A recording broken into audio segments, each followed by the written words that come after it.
Monsieur le député Alexandre Sabatou. Oui. Merci, Monsieur le Président. Merci, messieurs, pour vos retours. Et je tiens à vous féliciter pour la rapidité et la qualité de traitement de ces incidents qui doit rassurer les Français, notamment sur votre capacité à gérer des crises qui, comme vous l'avez souligné, étaient inédites. Moi, je me pose tout de même une question, c'est y a-t-il un vrai risque ou avons-nous fait de l'excès de zèle dans cette gestion de crise, à cause notamment de l'hypermédiatisation des sujets nucléaires et de la pression que vous ressentez à ce titre? Qu'en est-il chez nos voisins? Parce que, donc voilà, moi je sais à peu près comment cela fonctionne.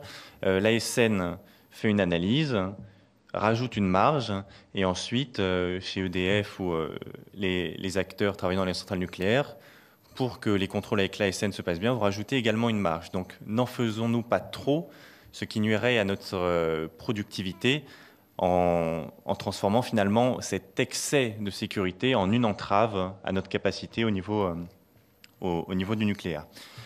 Et donc, qu'en est-il chez nos voisins? Est-ce que nous sommes les plus sécuritaires ou est-ce que, il me semble qu'aux États-Unis, ils sont un peu plus souples de ce point de vue-là?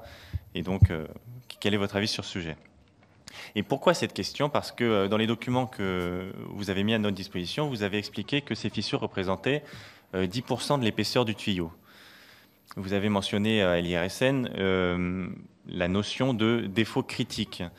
Donc justement, la question se pose, c'est est-ce qu'il fallait, du fait que vous expliquez que la propagation de ces fissures augmente de quelques millimètres par an, enfin de l'ordre du millimètre par an, est-ce qu'il était nécessaire d'arrêter un tiers de la production du nucléaire français pour faire face à cet incident?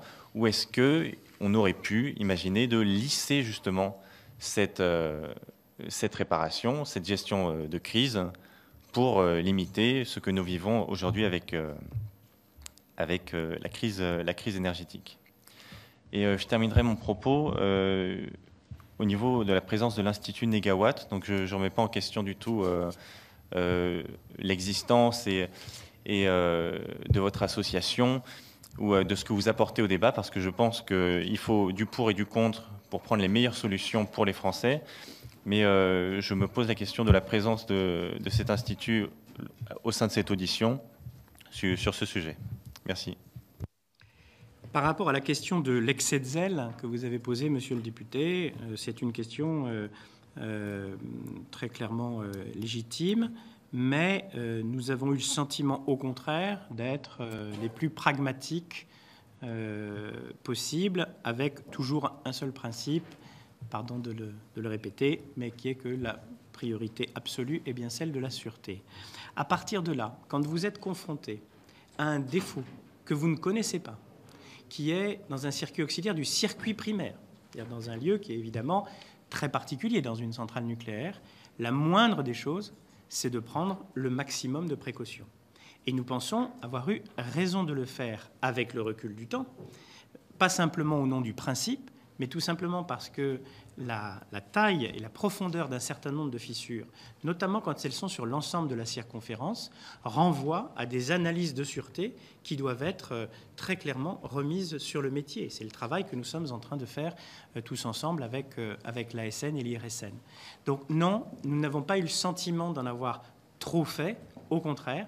Je pense qu'on a essayé de mesurer nos efforts au regard de la politique de sûreté telle qu'elle nous apparaissait absolument essentielle.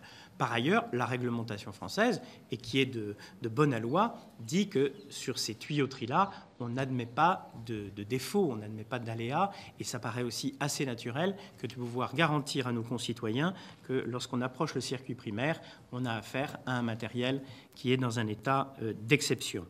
Je tiens à vous rassurer, un tiers de l'appareil de production n'a pas été arrêté du fait de la corrosion sous contrainte. Il se trouve qu'en ce moment, c'est ainsi, les sujets se cumulent. Nous avons en parallèle un programme considérable qui est le grand carénage, qui nous permet de passer de 40 à 50 ans, comme vous savez, de vie pour une partie de nos réacteurs, en tout cas le 900 MW, et que ces travaux conduisent à effectivement l'arrêt durable, près de 6 mois, d'un grand nombre de nos réacteurs, justement du fait de ce grand carénage qui a commencé maintenant depuis 2 ans. Donc c'est bien le cumul de travaux tout à fait considérables sur le grand carénage qu'on appelle post-Fukushima, donc les VD4 du 900 MW, plus la corrosion sous contrainte, qui nous a amené à cette perte de productible qui est tout à fait considérable. Il ne s'agit certainement pas de la relativiser, mais qui nous conduit à prévoir effectivement cette année un productible de l'ordre de 280 à 300 TWh pour l'année 2022.